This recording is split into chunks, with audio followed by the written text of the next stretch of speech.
What's up? What's up? Welcome to another episode of Bitches Love Sports. I'm your host, Jazz Monet, and I'm going live on Friday, as promised. Shout out to the people who are already watching, especially you, JV. Thank you so much for showing up, as always. I know I can always count on you. So yeah, originally I thought I was gonna end up covering like the Australian Open tonight, or maybe some of the stuff that was happening in the NBA. But then Mike McCarthy got rehired and did a press conference, and it just felt like the right thing to do to talk about what we heard in that press conference. I'm gonna be honest, on my first listen to this press conference, I was just like, okay, there's really nothing here. There's really nothing to talk about. But then I kind of realized, like, the fact that there's nothing to talk about kind of is something to talk about because it wasn't apparent, right? It was one of those things that, like, through listening and me listening for certain things, I realized that there was maybe nothing there in terms of people who are looking for optimism, hope, a sign of something being different. What's good, Willie? What's good, Eastside Herald? How are you? Um, so yeah, I'm basically gonna go through the interview or go through the press conference, and I'm gonna talk about what we heard. I'm gonna talk about what we should listen for and also what we should be careful of. Because honestly, with Mike McCarthy, if you've been watching him throughout the season, one of the things about him is he doesn't always like to just come out and say everything. There are certain things that he'll say blatantly, and then there are certain things that you kind of have to read in between the lines. Hence the words in the thumbnail of this video. So I've got a version of the press conference that I clipped down. So basically, whenever you see it like fade to white and then out of it, that's a sign that I took something out of it. It was things that I didn't feel were relevant to the conversation. So it is a little bit shorter, but we are going to go through all of it. And I'm gonna be honest with y'all. I'm relying heavily on my notes tonight because I wanted to make sure and not miss any of the relevant points for y'all. Um, but yeah, we're basically gonna go through that press conference, and I'll be reading the comments. So if y'all have anything to add or chime in with, even if you're on Twitter, I think I am seeing the comments from Twitter now. But if you want to make sure that I see your comments, come over to YouTube, join us on YouTube, and that way I can make sure I can see you in the chat. And for those of you who are in the chat and already active in the chat, thank you for the engagement, even if it is y'all picking on each other. Y'all are so ridiculous. But yeah, feel free to chime in with any questions as we go. JV said you're still heated over the Aaron Jones post. You know what? I am too, but like, there's two things about that post that I thought about. One, I don't know what our guys said. Our guys, I'm not going to say they could have said something just as intense because I refuse to believe it, not with the way that they played, but it's like we don't know what they said. So like we didn't get to see their side of the behind the scenes or whatever. But two, if our guys were in that position, we would expect them to say the same thing. So I'm mad about it in the sense that it makes my team look bad. It makes some of my favorite players look bad. I don't like the fact that that hasn't been addressed by any of the players. I think I'm more upset about the players' response to it or lack of response than what Aaron Jones said. Because the thing is, some of those players took to Twitter after the loss and were all like, "We got time today." And I'm like, well, you shouldn't get your ass off this app. What, you gonna talk shit to fans now? Now that you lost, now that you got your ass kicked by the Packers, you want to come on here and talk shit to fans who got something to say about it? If you don't get the fuck out of here. But I didn't see anybody respond to Aaron Jones calling them front runners, and I'm just like, okay, so y'all got time for fans, y'all got time for the media. But your actual opponent, like somebody who's your peer, somebody who actually took the field with you, we're not going to address that. Okay. That was disappointing. That was disappointing. Um, Harold, go away. I don't even live in Dallas. I don't know anything about this after party. Whatever.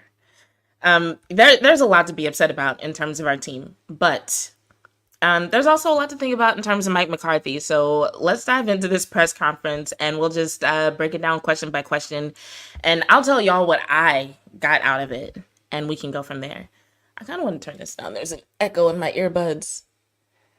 Somebody got on me about adjusting shit while I'm live. And they were like, "Stop putting your face in the camera." And I'm like, well, pay a producer for me. All right, let's go ahead and pull this up. Y'all are so sweet for joining me on a Friday night.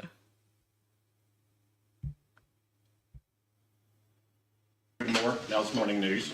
Had a question and Let me pause this and fix this picture real quick. Okay, so I'm starting from the very beginning. Let me know if y'all can't hear it or if the volume isn't loud enough.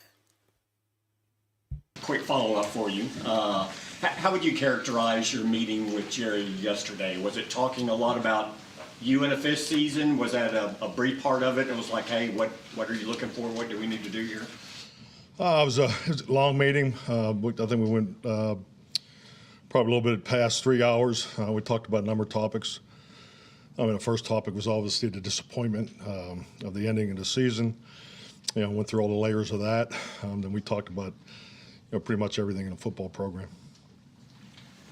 So it was more looking forward and just what happened and then what initially. Yeah, I think it. We went the whole course. Went back through things that we felt may have factored, and like I said, the disappointment component had a lot of layers to it. So we went through all those layers, and then we talked about personnel and coaches and everything involved. So business affairs, and so like I said, it was a long, productive conversation. Okay, so I'm gonna pause right there real quick because in the beginning, the first thing that they asked him about was his meeting with Jerry Jones. And honestly, there, like I said, in the very beginning, there wasn't a lot to that response in terms of what he and Jerry Jones talked about.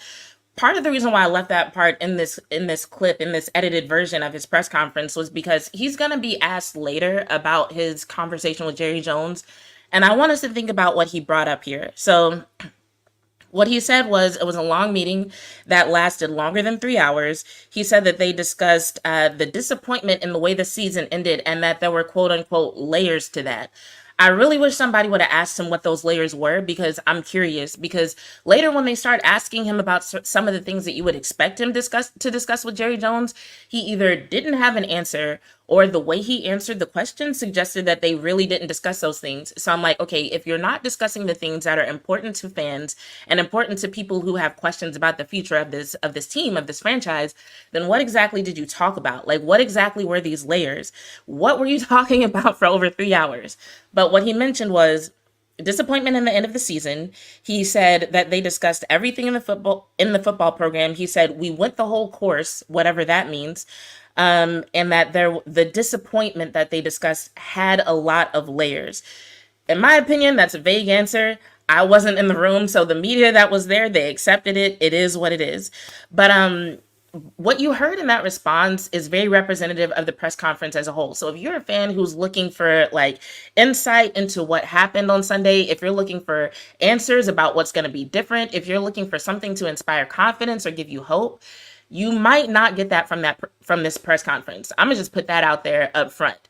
And I do think that there are reasons for that. So he talks a little bit about it later, but I kind of had to put myself in the shoes of someone like Mike McCarthy. And I think sometimes as fans, when we think about what happened, we're like, as a coach, you owe us answers. Like you should already know what happened. You should be able to tell us something to make us continue to be fans of the team and fans of yours, right?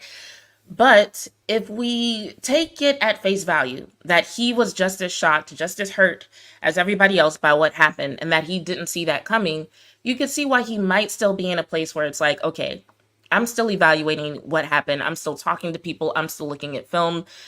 We have a lot to figure out in terms of giving you answers and letting you know what we're going to do differently in the future. I'd rather have a thorough answer than a half-baked answer that's like mostly a lie. So, I mean, I guess it depends on what side of the fence you fall on there in terms of what you want to hear. But just keep in mind what he said in that answer. All right, we're going to keep going. Mike, Todd Archer with ESPN. What needs to change with this team, organization, staff to get past? I mean, Todd. It's still raw right now. I'm still a little bit numb. It doesn't matter what year you're in, the level of success you have. My experience and really my approach has always been, you're going to have changes, you're going to have adjustments, and you're going to have emphasis. And starting with the emphasis, there's a lot of things that were accomplished So we want to make sure we can try to build off of those. We're always going to adjust, whether it's, staff responsibilities, players responsibilities, scheme, all those things, and and then in changes is really part of that adjustment. How big of a change you need to make. So we're just getting started. What's the biggest So in between those two questions, people asked about like his extension, and he said that he's comfortable with who he is as a person. If you heard that section of the interview in the past, I think what he was basically saying was that like he didn't really feel a way about not being extended, that he is confident in his career and who he is as a man, to where it didn't really concern him either way. He went into this meeting with Jerry Jones basically prepared for whatever was going to happen. That's what was suggested. But then Todd Archer asked him outright, like, hey, what are you going to have to change about this team in order to get better results? And he first pointed out that a lot of things were accomplished during the regular season, which he's not wrong about that. But then he said, we're just getting started in evaluating everything that happened. We're just now starting to review. And he said, when he was asked about his biggest regret, he said that he's still working through the coach's evaluations. So he still needs, like, basically everything that we want answers for, he's still working through. And actually, let me keep going, because I think right after this section that I'm on is where he talks about what his biggest disappointment is. regret from what happened on Sunday? Biggest regret? Well, not winning the game. But yeah, we haven't. The coaches have done their evaluations, and I got those last night. So I'm still working through it, and I've had some conversations. I'm going to a meeting from here. But yeah, I think the disappointment is just not playing to your standard of play. And I mean, you go through the whole regular season, you establish a standard of play, a standard of productivity, approach, and all those things. And one team played to their standard, and the other didn't. And unfortunately, we didn't. So, I'm very disappointed that in our performance, and just not playing to our standard. And the hard part. Well, yeah, we all are. I feel like if you ask any of us what's the biggest disappointment, that would be the case. It's like we all were watching this team throughout the regular season, and we all got to the point where we were like, yo, this team could actually go far. They look different than last year. The feel is different than last year. The way the postseason was set up with, the Cowboys having home field advantage, it just felt like things were set up different.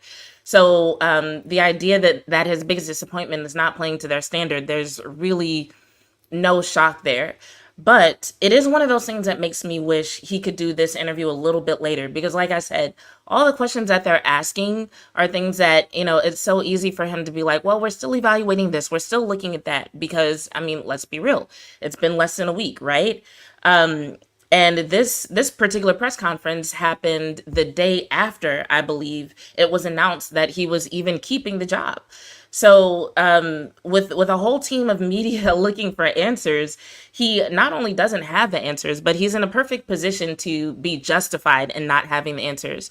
But what I'll say is that even though it hasn't been that long, I would expect him to have a few answers that are better than this. So while it is reasonable that he wouldn't have all the answers, I kind of hope that he would have something to say, to give us something besides what the typical fan would say.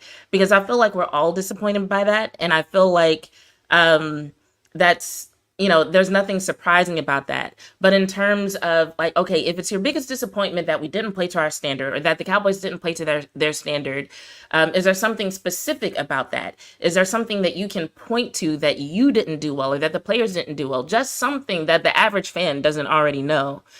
JV says, come up on the screen. What made him believe that the game plan that he and DQ agreed upon was a successful game plan to put forth? That's a really good question. I'd like to know that myself. Earlier today, I was in someone else's chat. I was watching someone else live. I think it was when I was watching Skywalker Still. And I said, the same way that teams show up different to play the Cowboys, and it's like they put completely different things on the field than what you normally see from film of those teams before they play the Cowboys, it almost felt, and it's felt like this at different points during the season, it feels sometimes like the Cowboys try to do the same thing, but that it goes terribly wrong when the Cowboys try to do it. So I don't know if they thought switching things up a little bit would throw the Packers off, and maybe they could get a leg up that way. Because when it comes to the Shanahan tree, I can see those particular coaches making Mike McCarthy nervous and making Dan Quinn nervous. They usually don't do well against those coaches. And so right now I'm just speculating. This is all speculation. I haven't heard anything that suggests this or anything. But that's the only thing that I can think of to make that make sense. But he didn't really give us anything to answer those questions. So that's all I can do is speculate. And I'm frozen again. And there we go. But that's all I can do is speculate. And Brother L says, "Hey, Brother L. Long time no see. I'd like to know why only the offense and a select few on defense were/are the only ones answering for all quote unquote these crimes." Well, Brother Al, is because it's the end of the season and obligations to the media are no longer a thing. But I'm with you in the sense that you would hope that for at least some of the stars, them answering to the media is more than just an obligation, and that they would feel like it's part of their duty, feel like it's part of their role as leaders, as representatives of the team to say something. Especially with, like we discussed earlier, the sound bites coming out about what Aaron Jones said about the team. You know, when you hear somebody from the opposition say something like that about your team, and you see fans chiming in by the hundreds of thousands in agreement, you would think somebody would want to say something. And they haven't. And yes, I'm with you. It is disappointing. But right now, what we have is this press conference from Mike McCarthy. So we're going to keep going because I really like this next section. And by really like, I mean there's more to it than what we've heard so far. But this next section where Joe Trahan starts to ask him a couple of questions, there's a little bit more there than what we've gotten so far in the press conference. About coming in here right now is, there's a tremendous amount of emotion, in all of us right now. And, you have to get the emotion. And actually, I'm going to go back a few seconds because I cut off part of what he said. So Joe Trahan asked about him adjusting his evaluation process because of the magnitude of this loss. He's like, "Are you evaluating this any differently?" And Mike McCarthy basically said no, and he talked about some of the details of his usual evaluation process. But the part that I came in on is where he starts talking about the amount of emotion that's coming into play right now. Productivity, approach and all those things. And, one team played to their standard and the other didn't. And unfortunately, we didn't. So I'm very disappointed that in our performance and just not playing to our standard. And the hard part about coming in here right now is, there's a tremendous amount of emotion, in all of us right now. And, you have to get the emotion out of that to have clarity in your substance of how you're going to move forward. You got to learn from it, and then how you're going to grow. So then you got to swing back around. Now you got to educate again. Then you got to apply it, and that's that's a process. So the evaluation process that we'll go through is, I guess you would say it's tweaked because you're applying it to different people. It's never the same. I guess to answer your question. And then just quick follow. So in my opinion, no, that doesn't answer the question. Because when someone's asking you like, "Hey, are you going to adjust your evaluation process because of the magnitude of this loss?" And you start by saying, "Well, no, I'm not going to." Well, actually, there's so much emotion involved in this loss, I'm going to have to. But then you don't really tell us what that means. And for me, this was one of the most frustrating points in the press conference because he got so close to telling us what we wanted to know. Because up until this point, he's kind of made it seem like everything is status quo. He always has meetings with Jerry Jones. He always gets evaluations from his coaches. He always does the exit interviews with his players. He hasn't really given us any detail in terms of his insight into what happened, but he acknowledges that there's a lot of emotion right now. In other words, he's acknowledging that this is something that he didn't expect to happen. It's something that's weighing on him a little bit. Otherwise, where's that emotion coming from? And it's like, okay, well, if you're feeling emotional about this, Mike McCarthy, then tell us why. What was it about this loss that surprised you? We know what surprised us. You can turn on any morning show, any Cowboys content creator, look on Twitter and see what we're surprised about, but we need to hear from you. You just got rehired. Well, I shouldn't say rehired. You weren't fired. There was speculation that you'd be fired as the head coach. That's how bad this loss was. We went from one of the best regular seasons in Dallas Cowboys history to, we might have to fire this dude because of how bad this one loss was in the postseason. That's what happened. And you were right there on the sideline, and clearly you're experiencing emotion. You just admitted it, but you're not going to tell us anything about what for you is leading to that level of emotion. That's the disappointing thing. Like, people are doubting you. People are doubting the team. People are questioning whether you should even keep your job. But you go in front of all these mics and cameras and give us basically nothing. So at this point, what we know is that there is emotion there. We know that there was a reaction from him. We know that there was something significant about this loss to him, but we still don't necessarily know what, except that, his general statement that the team didn't play up to their standard, which is something any of us can see. So it's not unlike Mike McCarthy to kind of keep things under wraps, in everything from, what happens during team meetings to certain things that happen during practice. He's actually tried really hard to keep things under wraps when it comes to what's going on with the team. So that's not surprising. But I also think that in a situation like this, where you yourself are acknowledging the weight of the emotion of the situation, you got to know that fans are experiencing the same thing. And I just feel like as head coach, you could have given fans something to go on in this situation. JV says, the one scenario that everyone didn't think would happen, but if it did, you would be fired, actually happened. Facts, facts. And Truth Only says he's shell-shocked. Yeah, he probably is. A lot of us are. But the thing is, in his position, he's got a different responsibility to respond to that. So, all right. To continue. Let's see what section is next. Will you go back to the Bills game, to the 49ers game, to try and find common denominators for that kind of performance from your team as you move forward to look for answers? No, absolutely, and that's that's the insight that you're always is always part of your evaluation. No, absolutely, the negatives in those games are definitely at the forefront of what we got to be better at. John Machado of The Athletic. Mike, obviously the fan base is. All right, we're going to continue John Machoda's question in a second. But he was asked about going back to some of the losses during the regular season, like the losses to the 49ers and to the Bills, to evaluate what went on. And he's like, oh, well, yeah, we definitely will have to, because, we need to look at all of that in order to figure out what needs to change. And while I'm glad that he's acknowledging that he needs to go back there, honestly, we've already seen his response to those. So after the 49ers game, well, actually, if we go back to the loss to the Cardinals, that was when things first started to change, because that was when his entire scheme came into the question. Before the loss to the Cardinals, people were like, okay, the Cowboys are winning games, they're scoring lots of points, but this offense doesn't really look like what we expected it to look like, right? Then they go up against the Cardinals, and it's like, okay, all of our worst fears about the scheme for this team came true. We need to see some changes. Things were up and down over the next few weeks, not in terms of wins and losses, but in terms of public perception, right? Then you get to the 49ers game. They lost that game, but then they won the game going into the bye week. And it was after the bye week that we actually saw a lot of the change. So after that bye week, that was actually when people started calling into question his use of star players. And then after that, we started seeing CD used a lot more.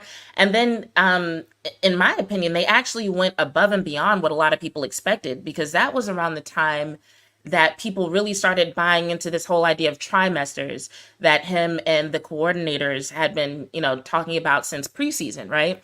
And so we not only saw a change in scheme, we not only saw him use his star players a little bit better, but we also started seeing things like more pre-snap motion. We started seeing Dak Prescott use his feet more. We basically saw a transformation in what the offense looks like, and it was a really good transformation.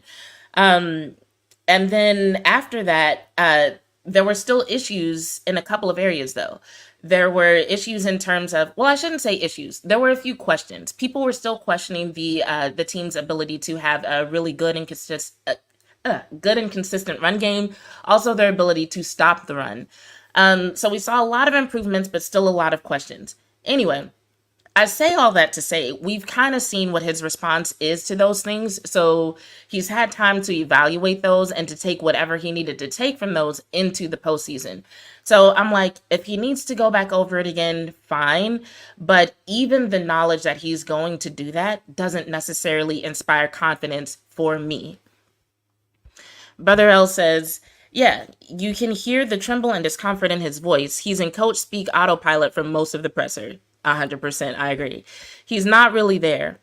Also, he currently doesn't have the answers about the staff and roster.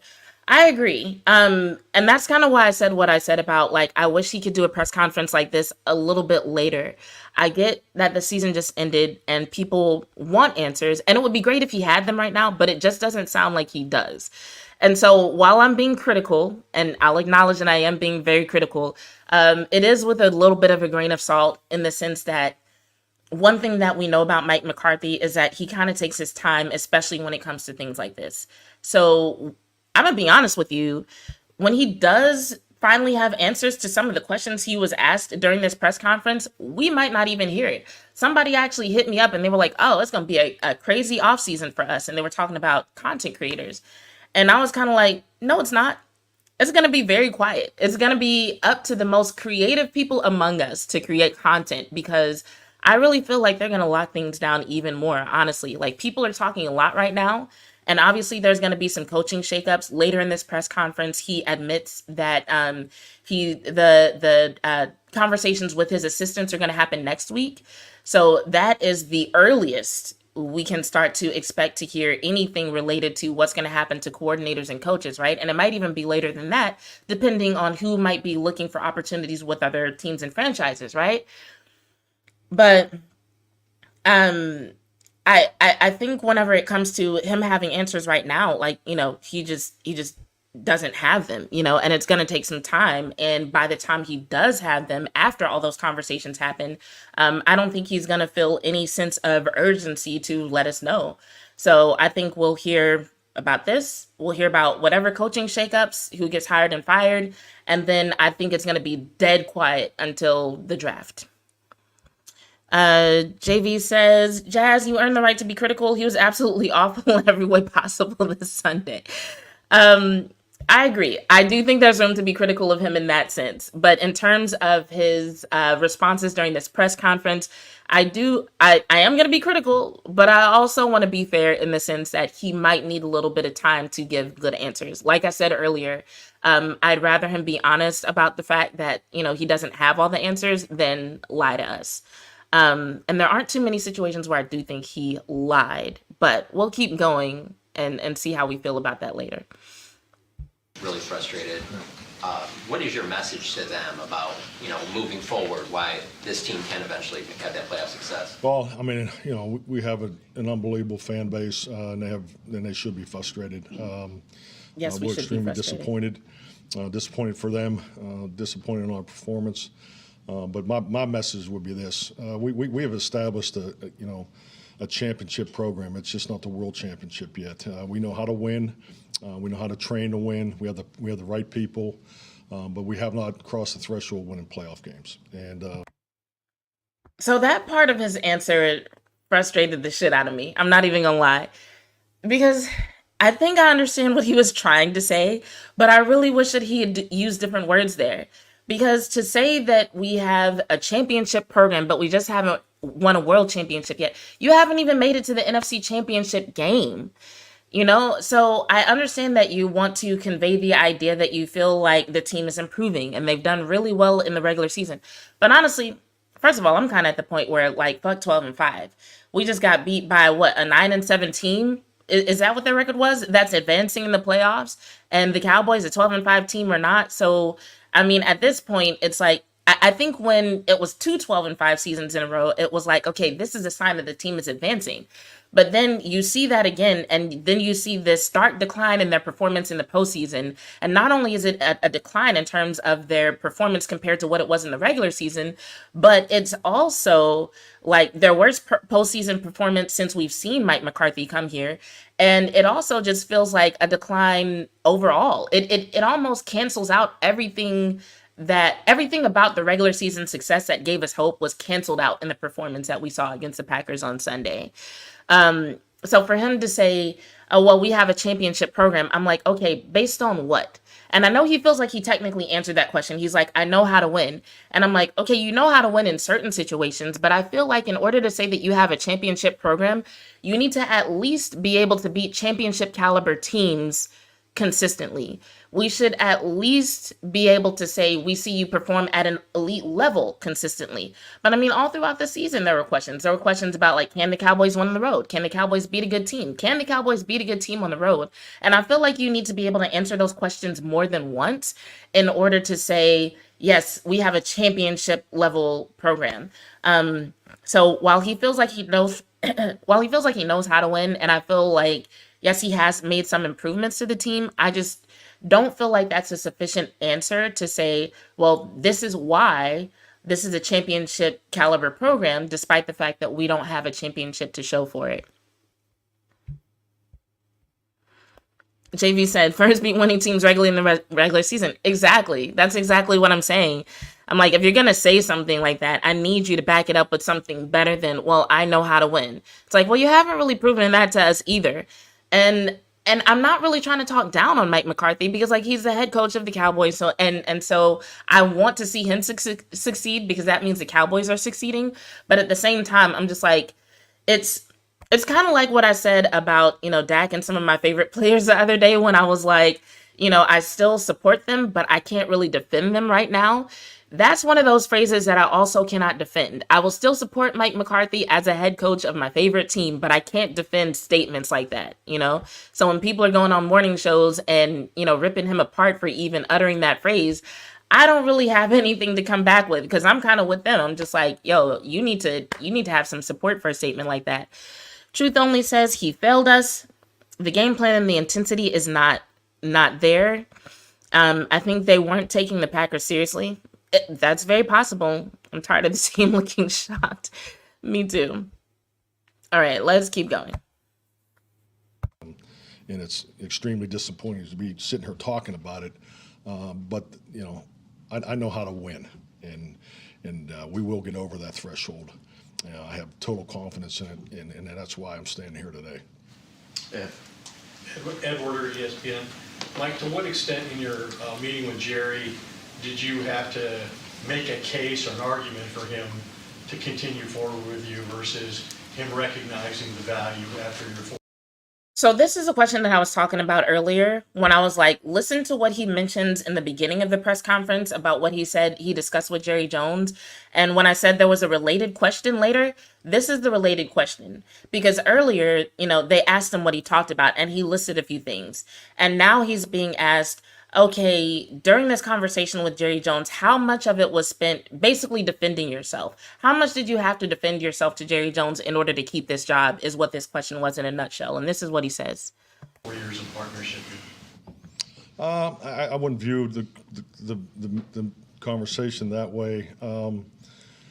I think clearly, it started off with the, peeling back the layers of what went wrong and the disappointment.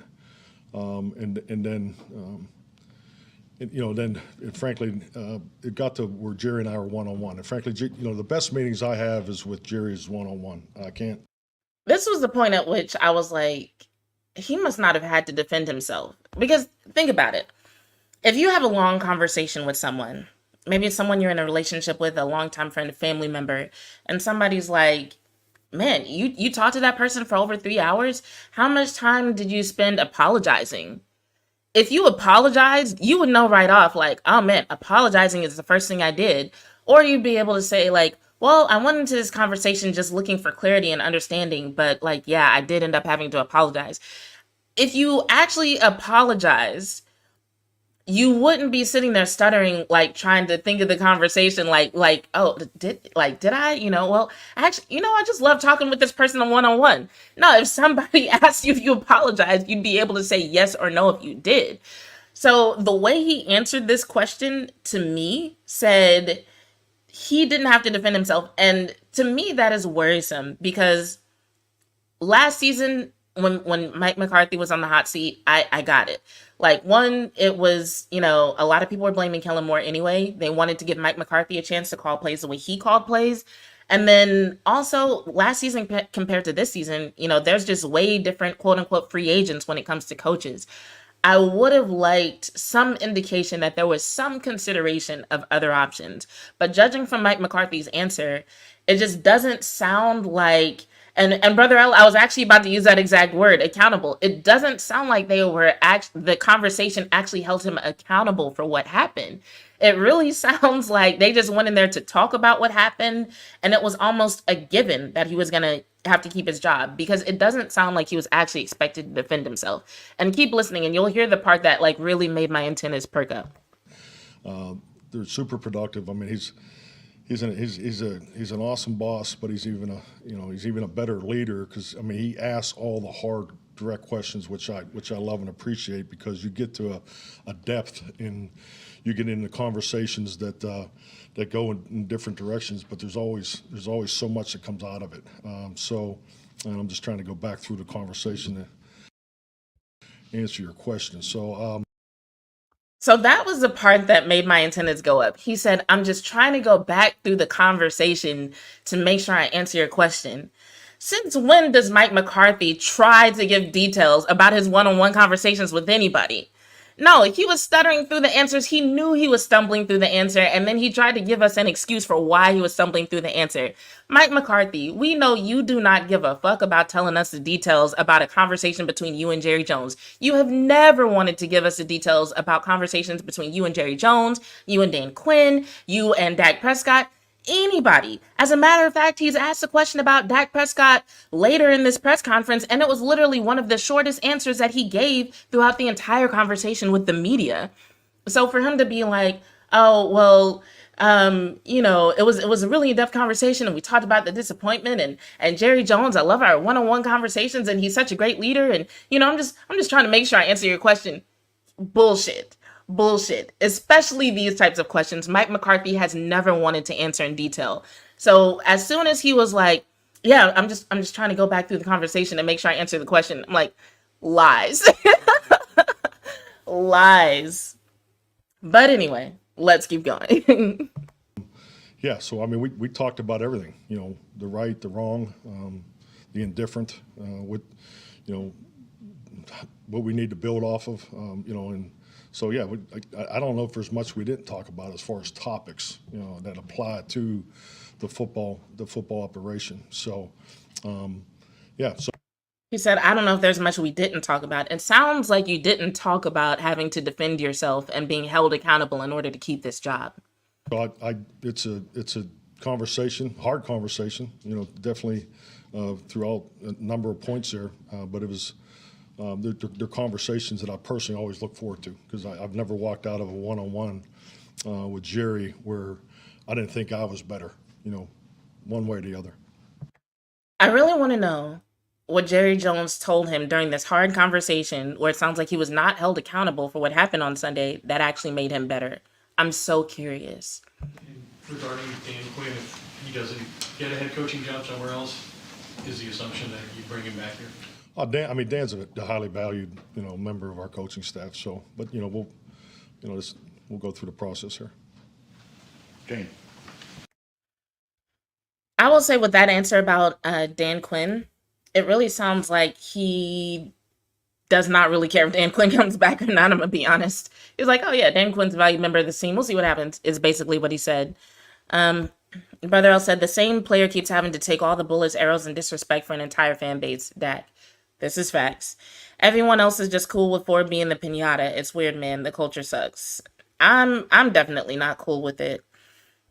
And I get it. Like, Dak didn't play the best either on Sunday, but he shouldn't be held accountable by himself. He definitely shouldn't be considered the sole person on offense to be held accountable. And even though I do think, and I said this in my live, I said, had some of his performance been better, the offense would have looked better. That wasn't to say that the offense looking bad was his fault. It was basically to acknowledge, like, yes, Dak Prescott's performance is playing a role in how we view Mike McCarthy and how we view the offense and how we view the team. But I talked about Mike McCarthy and Dak Prescott together because I do feel like they both play a role. And I feel like this press conference was really an opportunity for Mike McCarthy to acknowledge what he did and didn't do. And the questions are out there. People have asked questions about the culture of the team, whether or not the team is tough enough. They ask questions about preparedness. They ask questions about the game plan. So he just really didn't give fans anything to go on. I felt like this was an opportunity for him to take some of the heat off Dak.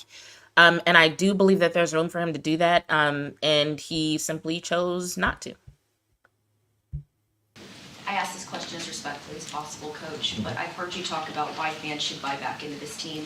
Why should they buy back into you? And then as a second part of that, I think talking to players, it was clear they wanted you back, but what was some of their feedback for you moving forward? Their feedback from me, I'm not sure what Said you're they asking. gave you some feedback. The way he responded to her annoyed me because he spent the first part of this press conference talking about how he had done exit interviews with the players. And there was one section that I did skip, but he went in detail about how the people, the players who had been there the longest, the veterans, he called them, had the most feedback and they were the most honest and they gave him the most to go on. And the players who had been there for, about 3 years also told him things like, what they needed from him and vice versa and things like that. Then somebody in the media says, okay, well, what was their feedback for you? And he's like, well, what was their feedback for me? Well, yeah, you said earlier that you had conversations that were so valuable with these players. So what was their feedback? And not only did he act like she was speaking a foreign language, but he basically proceeds to kind of not answer the question, in my opinion. Back in those evaluations. Well, I mean, the feedback's on every topic, every category that I talked about. So I think it's the confirmation of how we operate here. I mean, there's training, there's expectation, there's the development physically, the development mentally, and the development emotionally. In the emotional realm, you're always chasing, because of the different maturity levels and different backgrounds that come into your culture each and every year. What's also really interesting about this response is that earlier this week, Jane Slater actually reported via Twitter that she had talked to some of the players and that a lot of the players were wanting Mike McCarthy to come back. This was before it was announced that he was keeping the job. And she was like, yeah, these are a lot of the reasons that players want him back. Boom, boom, boom. And then in the last part of that thread, one of the things that she mentioned was that some of the players had issues with not believing in the scheme anymore. And they were concerned about what they said was their perception that Dak Prescott panicked when his first read wasn't there. So she's already gotten specifics from players in terms of what their questions are and what their doubts are in terms of the performance of the team. And you expect us to believe that you went into these meetings with the players and it was all general about, emotional development and just general training. Like, no, there was clearly more to these conversations that Mike McCarthy just doesn't want to share. So it's whatever. That's definitely the arena that's the most challenging and definitely is something that we'll continue to focus on and definitely need to learn from this past experience. And why should fans buy back in to you as the head coach of this team? Yeah, because I believe that the direction, the leadership, everything is in place. And I'm not very comfortable talking about myself, but I came here to win a championship. I didn't come here to get another contract or anything other than that. I came to Dallas to win the world championship, and that's why I'm standing here and buy into us. That was a terrible answer.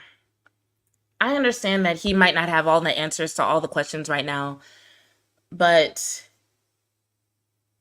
like I said earlier, everybody is aware of the fact that there are questions about this team and questions about this team's leadership, both in terms of player leadership and in terms of the coaches and coordinators that are guiding the direction of the team in terms of on-field performance and locker room culture, if we're being honest.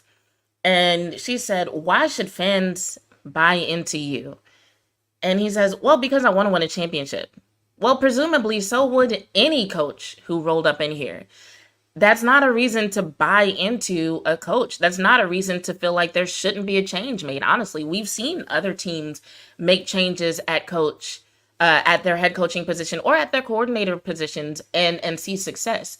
So I do understand the people who said like, well, we want continuity. We want to give him a chance. We might not want to bring somebody in here who's going to change everything up, yada, yada, yada. I can understand that there is some basis for that, but we've also seen examples where the opposite happens. We've seen interim coaches have success. We've seen new coaches, new coordinators have success. Honestly, there's no evidence either way. But what we have seen from Mike McCarthy is evidence that regardless of how the team performs during the regular season, they're going to show up in the postseason and phone it in at some point very early in comparison to what a lot of people predict. Um, I'm pretty sure just about everybody I've seen in the comments watches Skywalker Still in the mornings, but he did an excellent breakdown of how what we've seen from Mike McCarthy with the Cowboys during these last three playoff runs is the same thing. Well, is very similar to what we saw in from Mike McCarthy when he was with the Green Bay Packers for their last three postseasons. So we're talking about a pattern here. And whenever we see a pattern that doesn't align with what we want, and you're like, well, I want a championship. Well, you've always wanted a championship. You've wanted a championship since you got to Dallas. You wanted a championship when you were in Green Bay. Yet we continue to see this pattern where your teams fall short, where they don't perform, where you have these quarterbacks that seem to be great and very capable, yet for some reason they show up in the postseason and seem unprepared and like they aren't sure how to perform, like the players aren't on the same page, especially the star players. So to answer the question of why fans should buy into you, we need something better. And so it's like if you don't have the answers right now, by all means, do what you can, but like don't be surprised when we're going into the draft, going into training camp, and people are still calling for your job or not believing in you, not believing in the team, and just expressing a lot of doubt and still have a lot of negative judgment and criticism because we've been giving nothing to feel otherwise. Brother L said filibustering is the word that comes to mind. Same. Part of that growth opportunity year two as the play caller and the quarterback. I know you all been around each other for 4 years, but it's kind of the beginning of that relationship. Is there growth there that you see?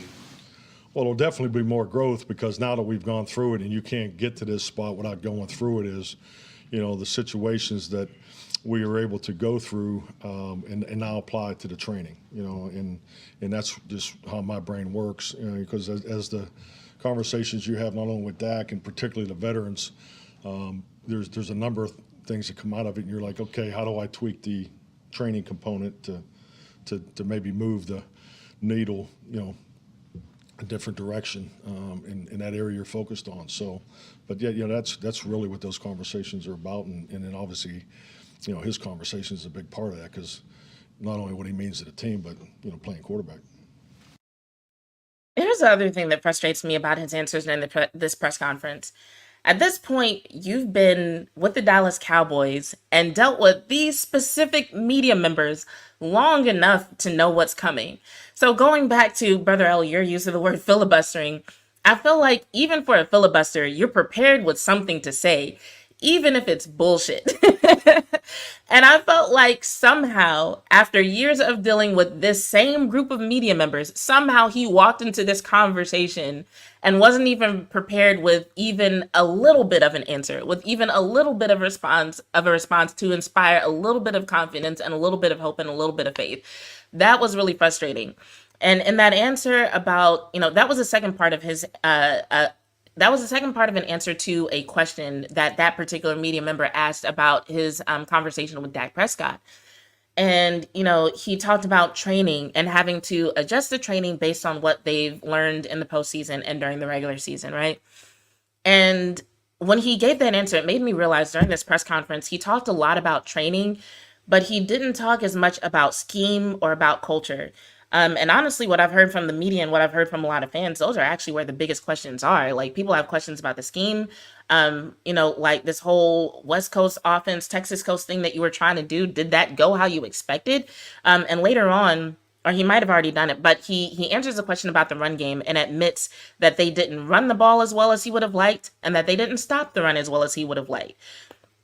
And so to me, that begs the question is like, okay, was that because of a failure of your scheme or was that because of a failure of the implementation of your scheme? Because if it was an implementation, I can see you talking about training so much. But if it was a scheme itself, then, okay, are you planning to come with something different? And what about the culture? Because that's something that a lot of people are really questioning right now. Even for people who don't watch film, for people who, can't break down what was I cannot talk today, y'all. For people who can't break down what exactly was happening on the field, One thing that a reoccurring theme that you see a lot is this idea that the team just didn't look tough. They didn't look prepared. They came out flat. They didn't look like there was any fire, right? That's a cultural issue. To me, that says something about how you prepared them mentally and emotionally for this game. So, like, even speaking to that, I feel like would have given fans something to go on. Michael Galkin, Dallas Morning News. How do you evaluate the way that your offense was able to run the football this season, and then on the other side of the ball, stopping the run? And This is where he talks change about running the ball. the run game on both sides. I think just big picture wise, over the course of the year, we were below the line. I think we need to be better in both areas. And I think it's something that, that would go right off of what we were talking about in the last question.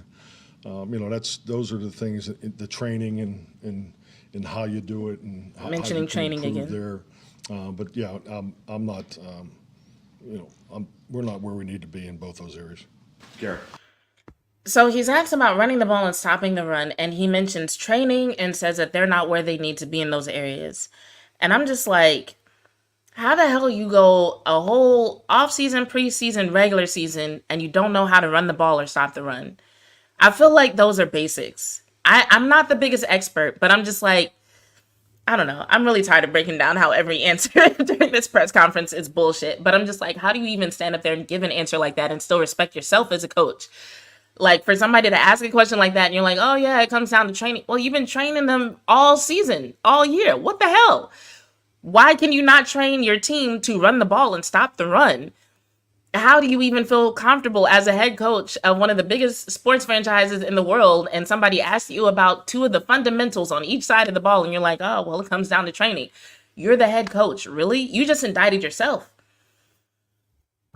Garrett Podell, CBS Sports. Mike, you said you went through an evaluation process. What, if anything, connects sort of the three postseason losses the last 3 years? Do you view them as individual incidents? Yes, didn't sit down and go back through each one of those together, but the fact of the matter is, we did not play well enough in the three. Mike. Mike Fisher, Sports Illustrated Arena.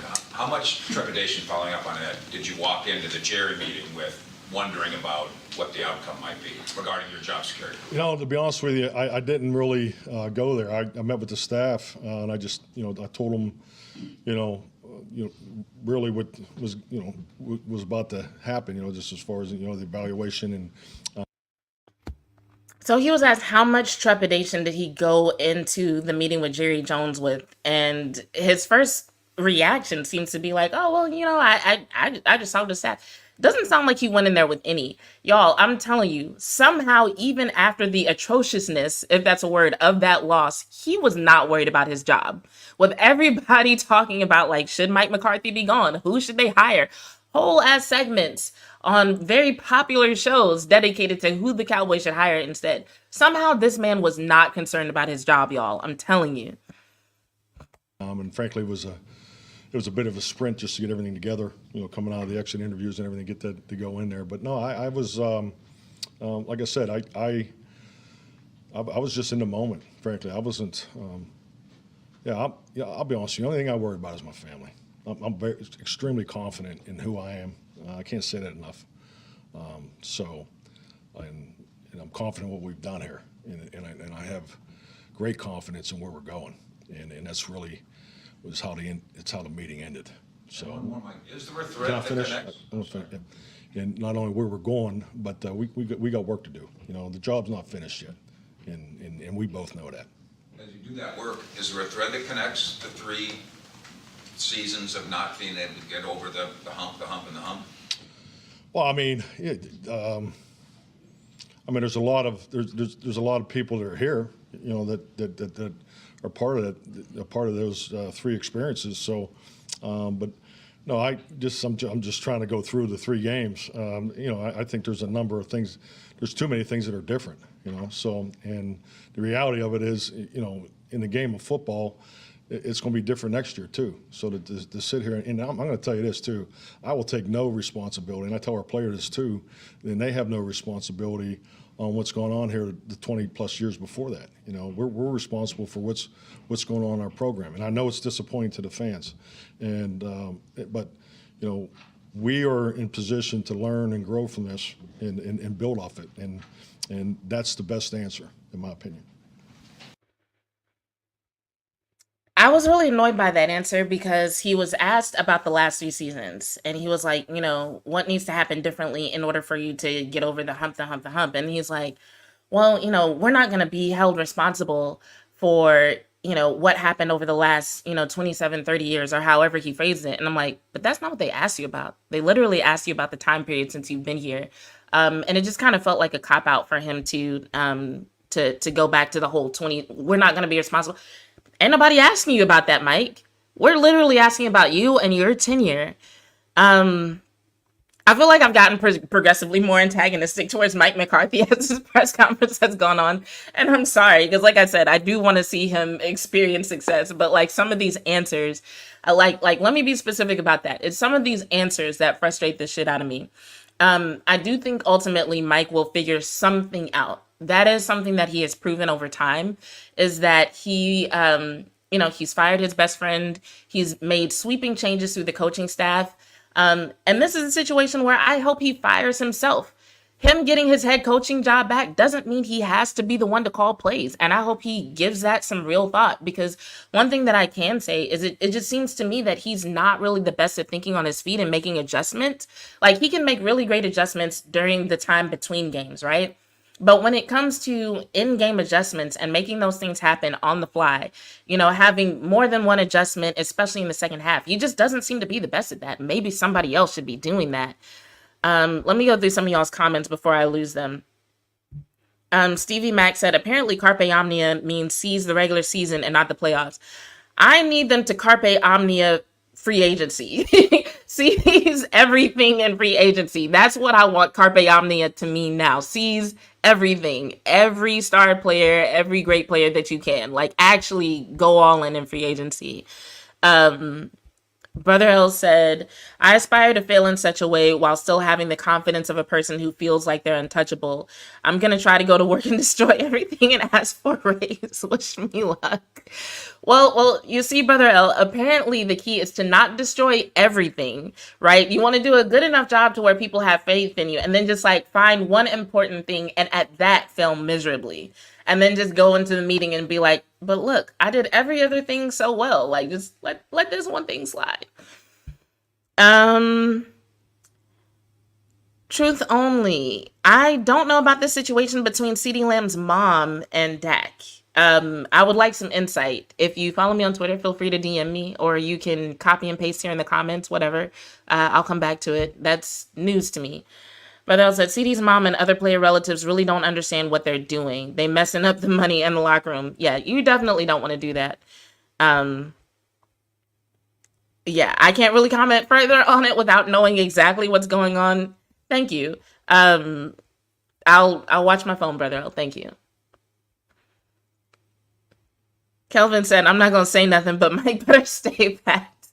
Oh, goodness. Let's get through the last part of this. Jeff Cole with Fox Sports. Coach, after Green Bay, when questions of your job future came up, Dak Prescott was very strong in his support of you. What does that mean to you, and what does that bond look like heading into year 5? Well, I think it shows the connection that we have and the belief in the direction we're going. Like I said earlier, I believe in Dak Prescott. I think he's clearly the answer. He's part of the solution moving forward. And I think, as difficult as this time is right now, when we can, work through this emotional, period that we're in, we'll continue to build off of, what he brings to the table. And as far as the threshold you talk about of being close but not getting it done in the postseason, what do you think that process looks like of figuring out the missing piece? What does the process look like, the missing piece? I think it's like anything. You get back to the beginning and you train, to win games, and you got to, you don't even get an opportunity to answer these questions until you do your job in a regular season. So we got to take care of first things first. But it'll all be about, building and developing, the mental, the physical, and the emotional realms to make sure we're more equipped and ready to win in all those arenas. Jane.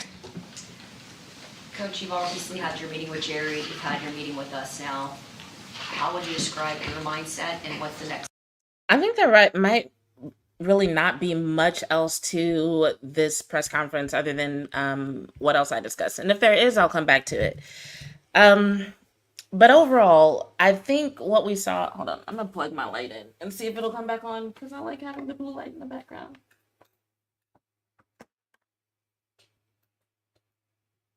Nah, I think it overheated actually because it's still on.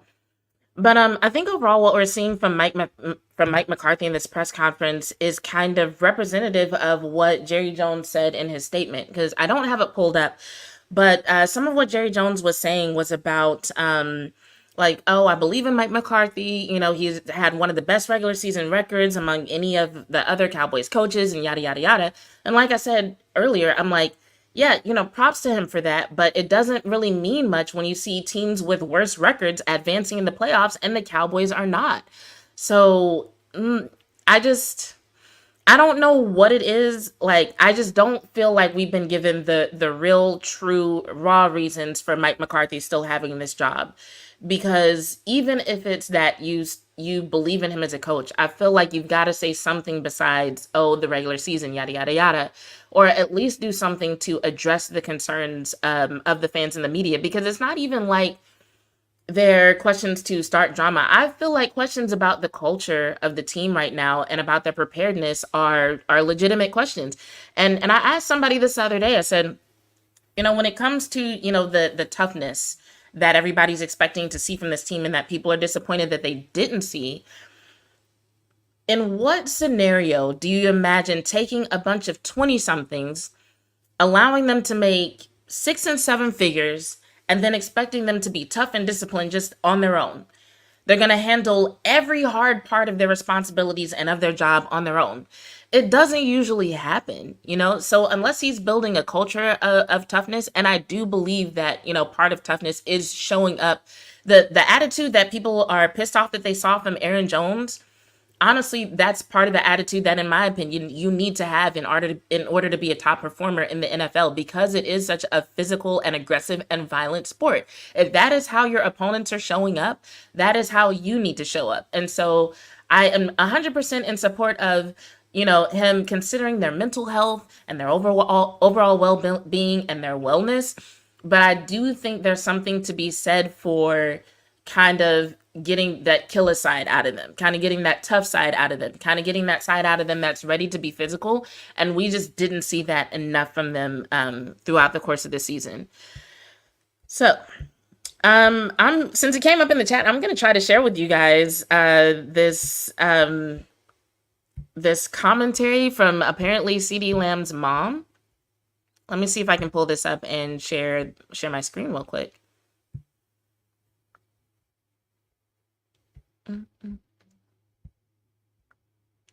Share screen.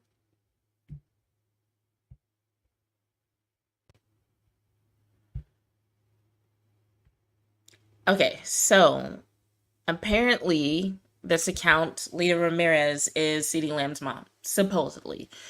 And so in the first screenshot, someone named Charles Allen Johnson, well, she said, so this is Facebook for those who don't recognize this particular format, but this is Facebook. And apparently she went to Facebook 5 days ago. So this would have been just after the loss, and said, Dak isn't it. And Charles Allen Johnson said, tell the youngin to come to the home team. CJ would love to have him. She replied, shit, I wish he would. CJ is great. And then someone responded and said, not at all, cuz. And she responded and said, they need to get rid of his ass. As guys on that team that wants a ring, they work too hard. Someone else responds and says, I'm not going to repeat that out loud because I don't approve of that being said about Dak Prescott, but y'all can read it. And she responds and says, he don't want a ring. Now, I don't know where she got that insinuation from. I have no clue. But it's one of those situations similar to what we saw earlier this season, where Trayvon Diggs was talking about the relationship between Josh Allen and Stephon Diggs. And people were like, well, why would Trayvon Diggs say that if there weren't some validity to it, right? because they were like, that's his brother. Of course, he would know. They talk about things and they have conversations, that, his teammates and that other people in the media and that fans would not be privy to. And so I think that's what's going to happen with this. This is one of those things where people are going to be like, well, that's CeeDee's mom. Why would she talk about his quarterback like that if he hadn't said something to make her believe that these were true statements?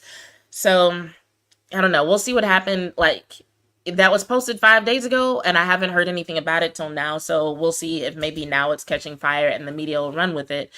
Not a good sign, though. Definitely not a good sign, regardless, no matter how you look at it. It's never a good sign when you see the mom of a player talking, or the parent of a player, or a sibling, or a spouse, or whatever, talking about a locker room leader in that way.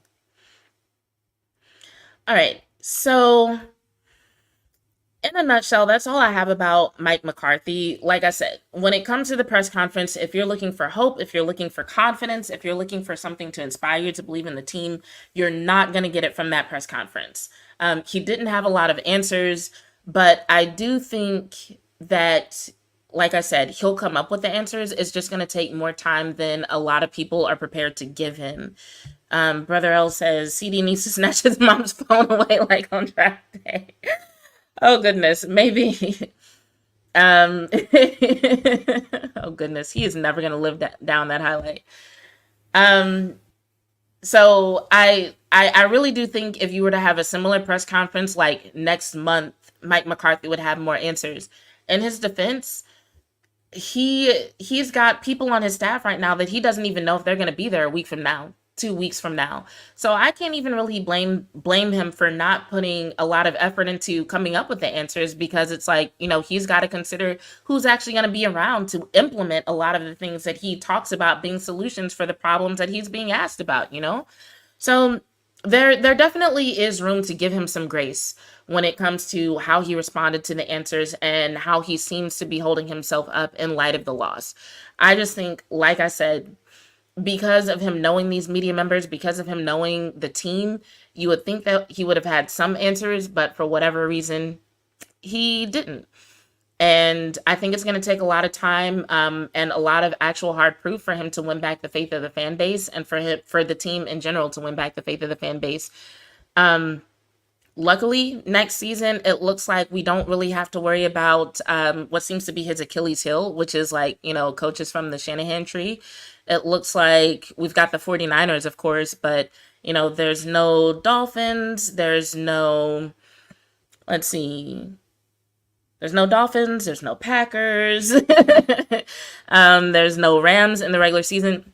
Now, in order for him to get where he wants to go, he's obviously going to end up dealing with, more, better teams than what it looks like he's going to deal with during the regular season, assuming that a lot of these teams stay on their current trajectory. So we'll see what happens. Basically, in a nutshell, he's going to end up, if he does what he says he's going to do, and he gets the Cowboys to the postseason again, and he actually intends for them to make a Super Bowl run, he's going to have to come up with answers to these questions at some point. That's just point blank. He's not going to be able to avoid this stuff unless he has an epic failure and ends up losing his job for real.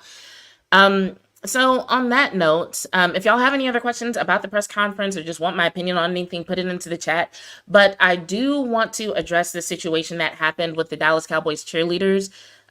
So if you haven't been paying attention to it in the news, there was a Dallas Cowboys cheerleader who went on TikTok, and she basically said that the Dallas Cowboys cheerleaders dealt with some poor treatment, some inappropriate verbiage from Packers players. So I'm gonna pull up that video and let y'all watch it, and then we'll talk about it a little bit.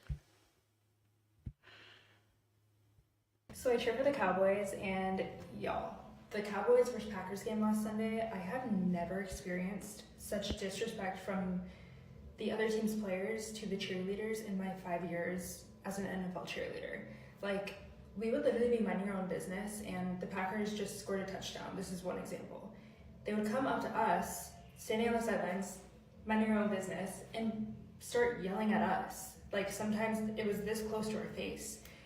Also, I feel like that's unsportsmanlike conduct, and it's so crazy how they can do that. They can't do that to the Cowboys players or any other players, but they can do it to the cheerleaders, and nothing's gonna happen.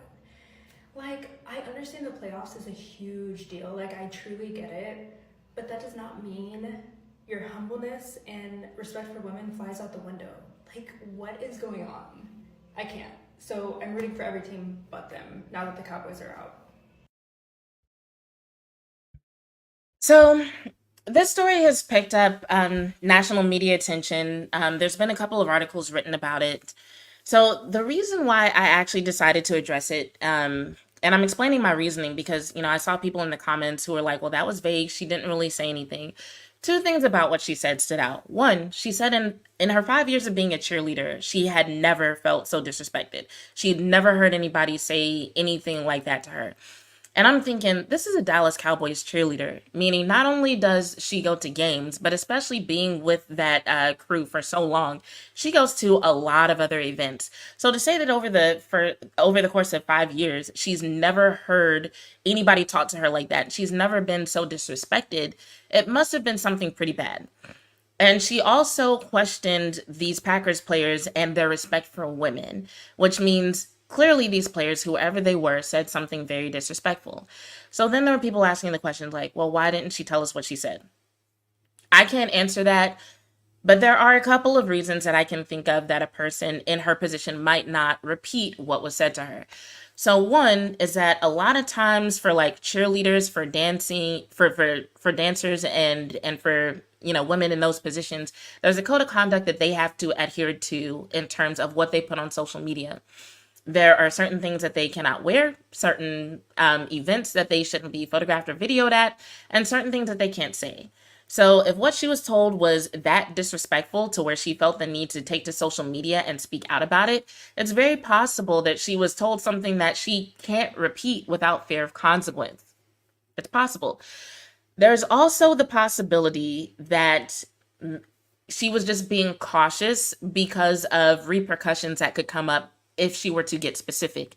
What I mean by that is the idea that if she were to be specific about who said what, and then that person decided to take legal action and accuse her of defamation, for example, and she doesn't have proof, or if she got pulled into an investigation and maybe she's not interested in what punishment this person faces, maybe she's just more interested in cheerleaders being protected, and she's saying, hey, this is a thing that happens, please protect us, and she's not really, so worried about like punishing this person. Those could all be reasons that she decides not to be specific and not to go into detail to avoid those situations.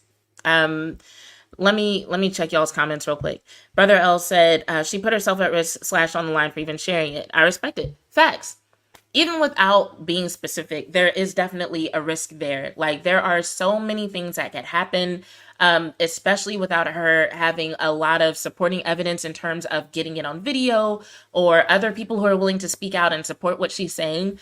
It's one of those things where if somebody considers it a big enough problem, she could get kicked off the cheerleading squad, someone, I think it was a Sports Illustrated writer who actually was covering this, and they said something to the effect that sometimes when things like this happen with cheerleading squads, they won't say anything because there's a fear that rather than deal with having to put procedures in place to protect women, some teams would rather get rid of the cheerleading squad altogether just to not have to deal with the problems that come along with protecting women. Problems, quote unquote. In other words, it's an inconvenience, right? So there's a lot of reasons why she would keep it so brief and not be specific.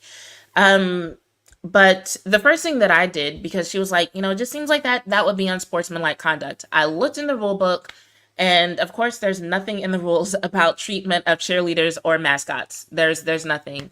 It talks about unsportsmanlike conduct, of course, in how you treat officials and how you treat other players, but there's nothing in the official rule book about cheerleaders.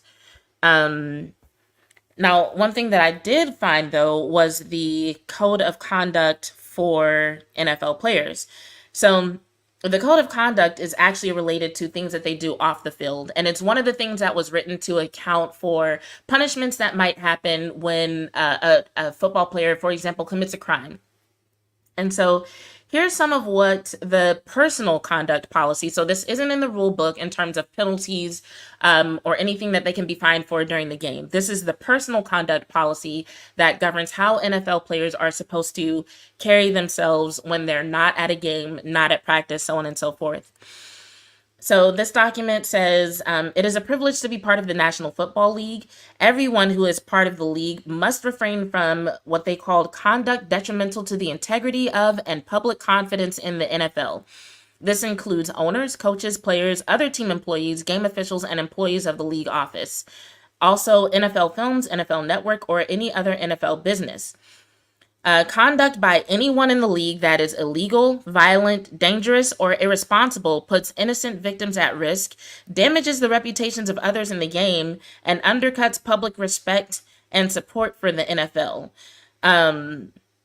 We must endeavor at all times to be people of high character. We must show respect for others inside and outside our workplace, and we must conduct ourselves in ways that favorably reflect on ourselves, our teams, the communities we represent, and the NFL. And so basically the wording goes on to address behavior in general and basically say, hey, this doesn't have to just address illegal activities. This can also come down to just anything that's deemed to be inappropriate, disrespectful, or basically makes us look bad.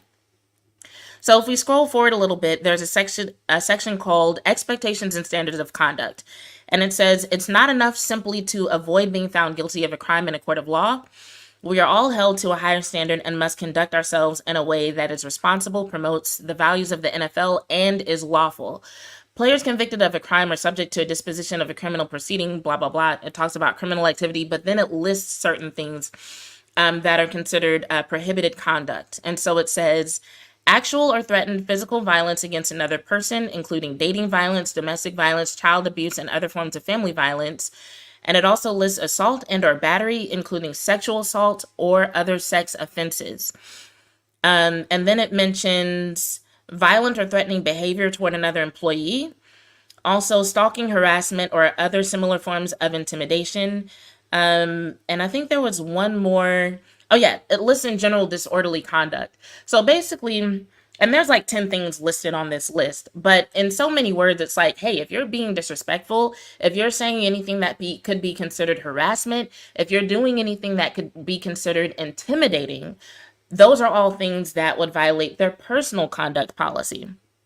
So according to this document, and there's a section labeled investigation. It says, whenever the league office becomes aware of a possible violation of policy, it will undertake an investigation, the timing and scoping of which will be based upon the particular circumstances of the matter.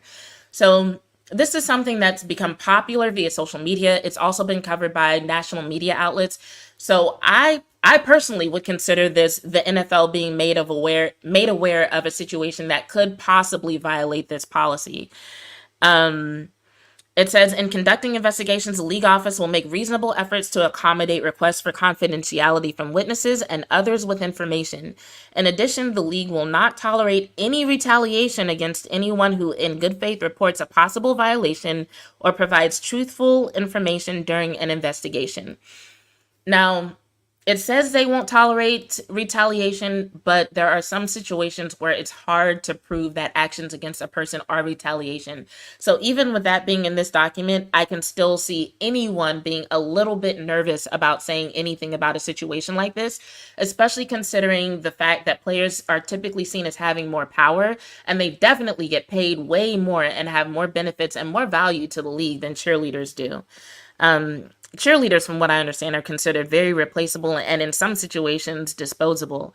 So when it comes to discipline, in the discipline section, it says a player violates this policy when he has a disposition of a criminal proceeding, or if the league's investigation demonstrates that he engaged in conduct prohibited by the policy. So everything that we talked about in terms of being disrespectful, being intimidating, harassment, depending on what happened, any of those things could apply, and those would be considered violations of this policy based on its own wording. It goes on to say, in cases in which a player is not charged with a crime or is charged but not convicted, he may still be found to have violated the policy if the credible evidence establishes that he engaged in prohibited conduct. And it basically goes on to say ownership and club or league management have traditionally been held to a higher standard and will be subject to more significant discipline when violations of the personal conduct policy occur. Yada, yada, yada.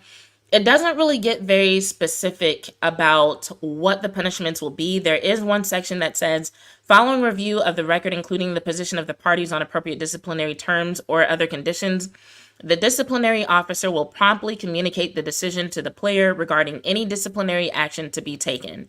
So, in other words, there's a section of the CBA, Article 46, where there are certain punishments that may or may not apply. There's a disciplinary officer that's got to look into it, investigate, and then basically, depending on how severe they determine the actions to be, they're going to go back and look at the CBA, and then they're going to let the player know.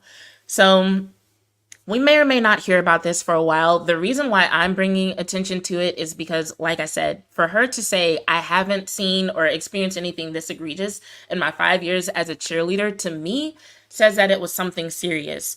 And when it comes to the treatment of women, it's like when you start letting things slide, things just get worse. I don't want this to become a trend where people think that they can just talk to cheerleaders any kind of way, that they can treat cheerleaders any kind of way, because then it goes from things that happen during a game to things that happen after a game. And if you start covering up speech, you can start covering up actions. You can start covering up things that go from being harmful, inconsiderate, intimidating, to covering up things that might be illegal. And we've already heard situations dealing with the Dallas Cowboys cheerleaders specifically that are borderline illegal, that could be considered sexual assault depending on how you define them. And we've heard about how the organization supposedly, reportedly, allegedly tried to cover those things up or protect the people who committed those actions. So even though people might be like, oh, well, whatever they said, let it go. When it's a player, players have to be held to a certain standard. Like, it's bad enough that fans are going to say XYZ and do XYZ.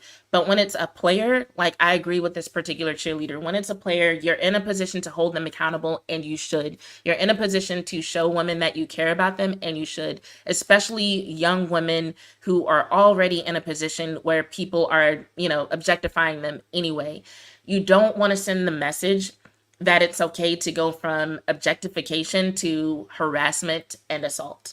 So I just hope whatever happened, they nip it in the bud. They send the message that regardless of how women are dressed or what you feel their position is, that there is a certain standard of conduct with which women should be treated. Let's see.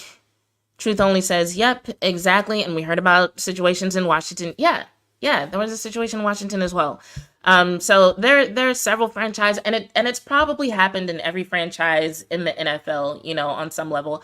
I can't think of a single situation where women are in a position where they are selected because of their appearance, whether it's acting, dancing, cheerleading, whatever, and there's not somebody who just doesn't know how to act around attractive women and crosses that line and does something incredibly inappropriate. So I wouldn't be surprised if every cheerleader around the league has a similar story.